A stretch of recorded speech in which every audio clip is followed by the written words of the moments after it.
Prince Harry made a subtle dig at the royal family as he spoke at length about his post-traumatic stress disorder during his new Netflix docuseries, Heart of Invictus. In a segment, the Duke of Sussex talks about the post-traumatic stress disorder and trauma in war zones, and appears to make a swipe at the royal family by saying that his trauma was never discussed.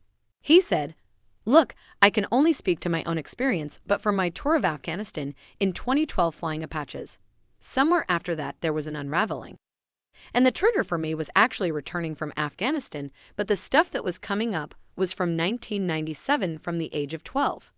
Losing my mom at such a young age, the trauma I was never aware of." He continued and explained how he never spoke about his feelings. Harry said, "It was never discussed, and I didn't really talk about it, and I suppressed it like most other youngsters would have done. When it all came fizzing out, I was bouncing off the walls.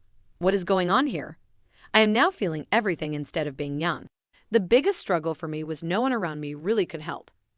I didn't have that support structure, that network, or that expert advice to identify what was actually going on with me. Unfortunately, like most of us, the first time you consider therapy is when you were lying on the floor in the fetal position, probably wishing you had dealt with some of this stuff previously.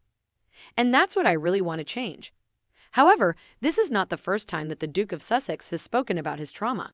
He had previously discussed PTSD in his memoir, Spare, and spoke in further detail when he sat down with Dr. Gabor Mata, a Hungarian-Canadian physician who is specialized in trauma, addiction, stress, and childhood development. The Duke of Sussex revealed his diagnosis and talked about both the support he has received from his wife, Meghan Markle, and how he wants to raise his children differently.